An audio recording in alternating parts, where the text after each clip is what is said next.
come into your life when you're having the hardest time, and they said, if you can have anything you want, what would you want? And when they came to me, my mom was like, oh my gosh, for her whole life, I've told her, you can't have everything that you want. You can't just say that I want this and you can have it. But that's what the Make-A-Wish Foundation does, is you can have anything you want. What would you want? And for a kid who's sick, I mean, that's so cool that they could just dare to dream that they could actually have something that they would really want when they're going through this hard time. So I think it's just so cool. Yeah, I have kids who go to Disneyland or they go to Epcot Center and go to Florida and the like.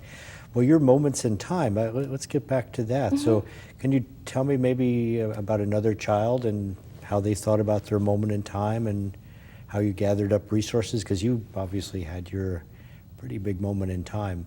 Yeah, so that was my moment in time. There was another girl named Jeanette, and I believe that she's actually from Ventura. And she had been battling cancer for, I believe, like 9 years.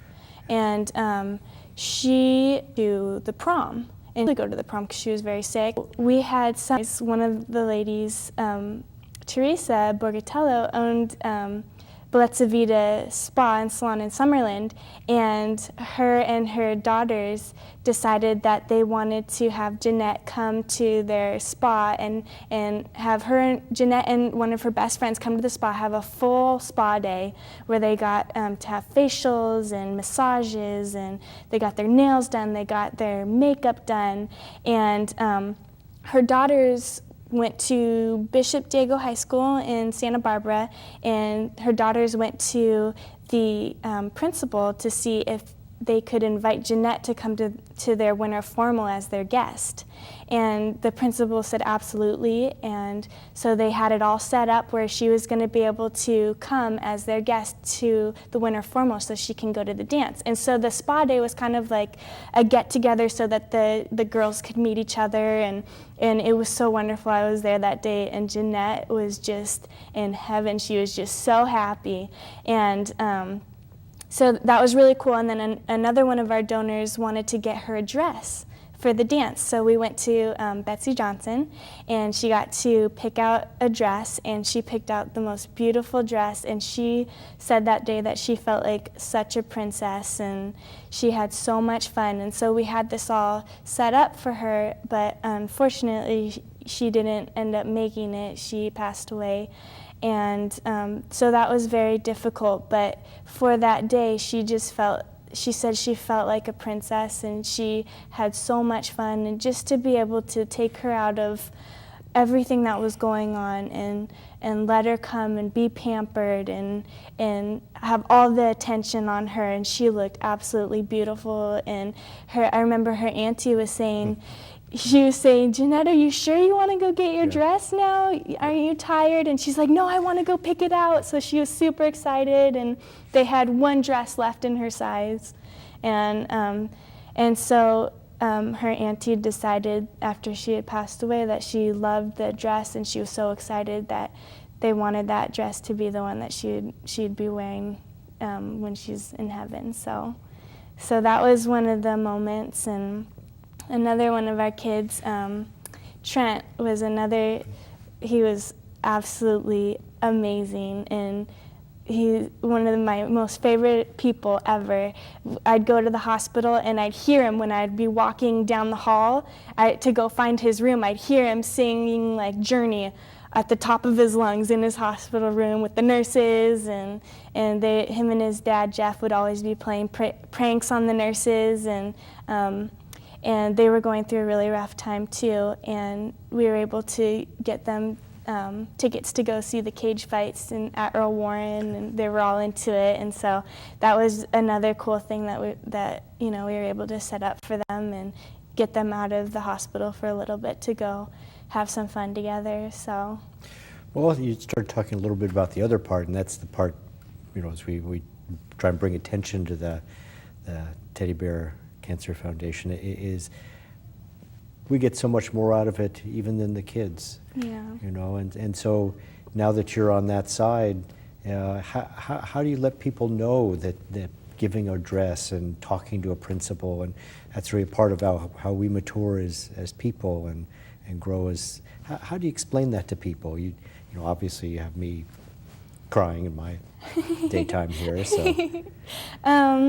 I just think that if you feel like you're going through a hard time in your own life, once you open up your heart and want to give to somebody else who's going through a hard time, I found that even for myself, when I'm having a hard day,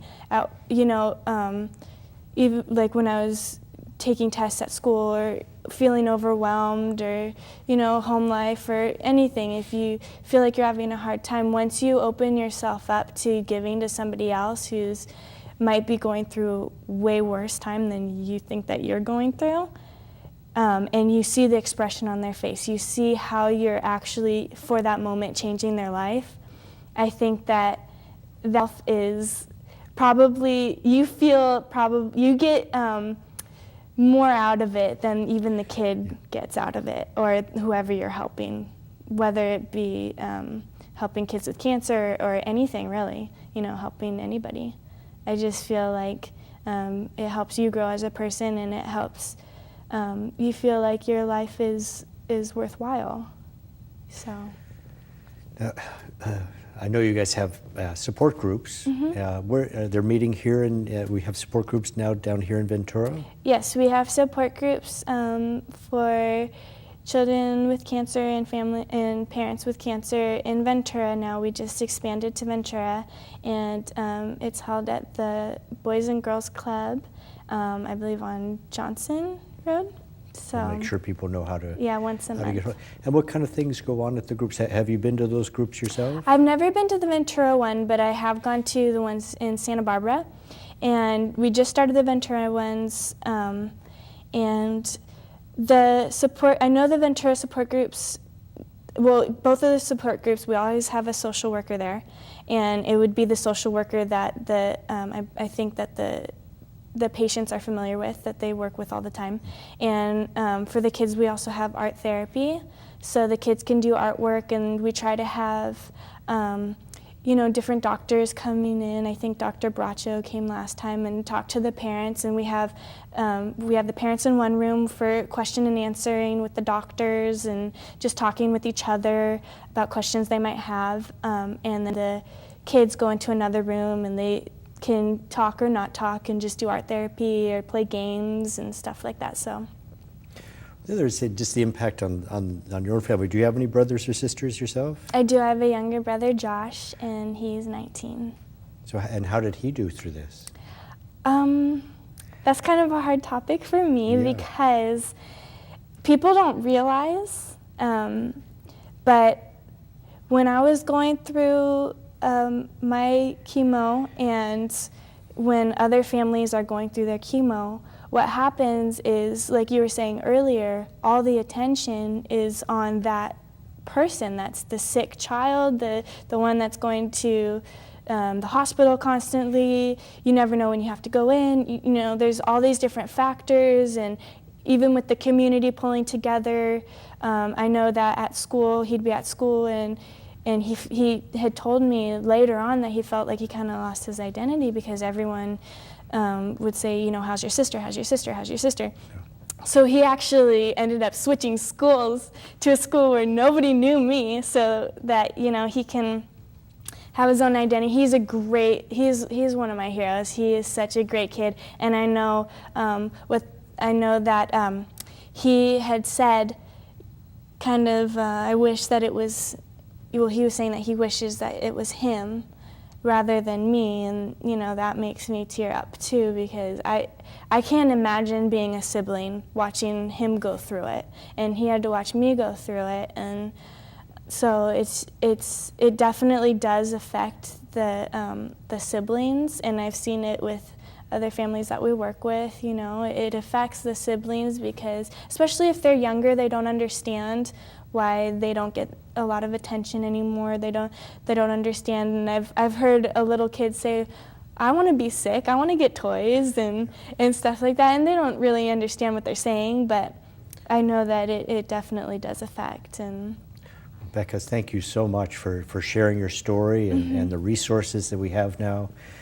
Ventura, it's time to get out there. You support these organizations, American Cancer Society, Make-A-Wish, Ventura County Medical Resource Foundation, Teddy Bear Cancer Foundation. Ventura, it's time for you to get out there and get moving.